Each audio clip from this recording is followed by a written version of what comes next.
temos muito a tratar com a Mônica, mas primeiro uma análise geral, também com as informações, obviamente, de bastidores que a Mônica colheu pra gente, sobre o que as campanhas de Lula e Bolsonaro esperam e planejam para as próximas 4 semanas. Mônica, bom dia. Oi, Megali, bom dia. Quase que a gente vai direto junto, né? Dormimos todos juntos aqui, a impressão que dá, né? A gente disse isso. Parece que a gente nem dormiu, mas é isso. A campanha do presidente Jair Bolsonaro foi dormir ontem, obviamente, se é que dormiu também, eufórica com o resultado, né? Já que, embora eles dissessem que o presidente ganharia no primeiro turno, essa hipótese sempre esteve afastada, mas o resultado foi, para eles, melhor do que esperado, com essa virada de votos anti-Lula, que estavam com Simone Tebet, que aparecia com 6% na pesquisa da Datafolha, terminou com 4%, e do Ciro Gomes, que aparecia com 5%, terminou com 3%. Ou seja, não teve na retinha final ali voto útil só em Lula, teve voto útil em Lula ao longo das últimas semanas, né? O Ciro caía de 8 para 7 para 5, Lula teve uma subida, o Ciro teve uma queda, mas teve também, obviamente, voto útil em Bolsonaro, justamente daquele eleitor totalmente anti-Lula,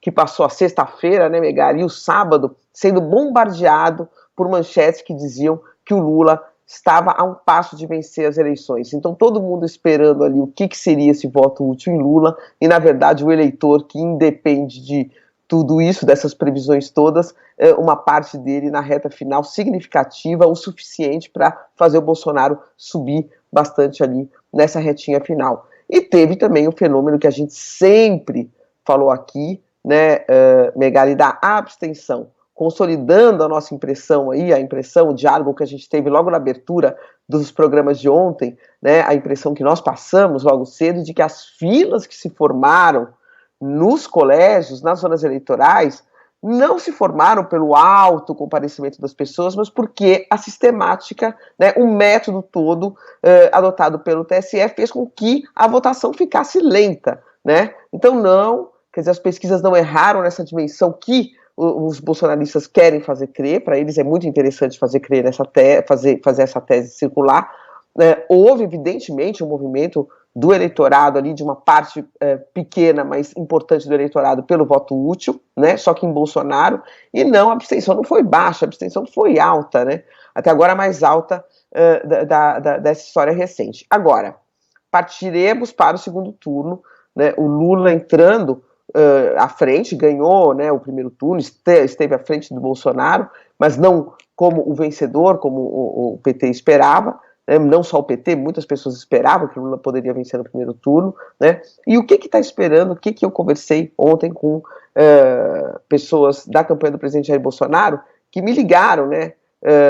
Megali, até foi uma apuração fácil, porque eu não precisei nem telefonar, eles é que telefonavam, mandavam áudios, né? Como que, tá vendo, as pesquisas erraram, e eu sustentando o que para mim me parece bem óbvio, que foi esse movimento aí de voto útil nessa retinha final para o Bolsonaro.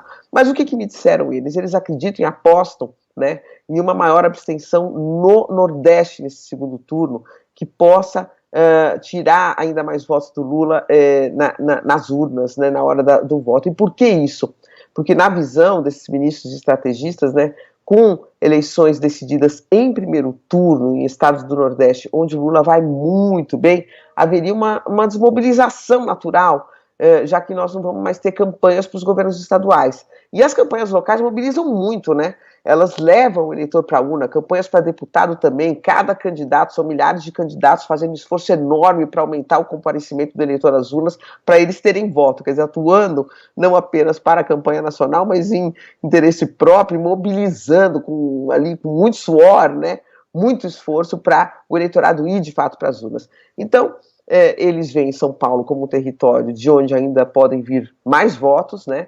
Um estado que vai estar muito mobilizado, com uma campanha que vai ser muito, muito forte, né? Por exemplo, estou dando exemplo de São Paulo, e a possibilidade de o PT não conseguir realizar nas urnas todos os votos necessários no Nordeste para tirar essa diferença que eles podem ter aqui desse crescimento do Bolsonaro em alguns estados do Sudeste. Para a gente ter uma ideia, né, Megali, só para a gente falar um pouquinho de números aqui, o Ceará encerrou o primeiro turno. Lula teve 66% dos votos do Ceará. Piauí encerrou já primeiro turno, 74% dos votos para Lula. Né? Rio Grande do Norte, 63%, Maranhão, 69%, todos terminaram a campanha já para o governo do estado, já tem governadores eleitos. Obviamente que os governadores vão fazer um esforço muito grande, vão fazer campanha, vai ter campanha, e campanha com a máquina, inclusive na mão, que é uma campanha que fortalece, né, muito quem está com a máquina, sempre tem uma vantagem de saída, né, de mobilizar e etc., mas essa é um pouco a aposta desses estrategistas desse primeiro momento, nessa primeira conversa que a gente teve com as urnas ainda aí, os votos saindo quentes aí, ainda das urnas. Na parte de Lula, quer dizer, apesar de dizerem, não, a gente achava que era mais provável mesmo o segundo turno, e as pesquisas deles mostravam que seria difícil, havia ali uma crença, uma esperança de que poderia ter esse voto útil vindo para o Lula, né, o que acabou não vindo no volume necessário. Então havia ontem, obviamente, um pouco de decepção. Não da parte do Lula, o que me relatam é que não dele, né, mas que do seu entorno, sim.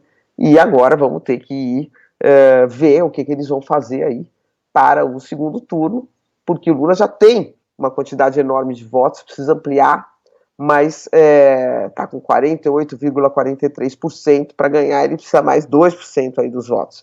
Então, assim, o que eu entendi ali vai ser a hora de baixar a bola e ter um pouco de calma e ver o que fazer para conquistar esses 2, 3% mais e conseguir a vitória no segundo turno, Megali.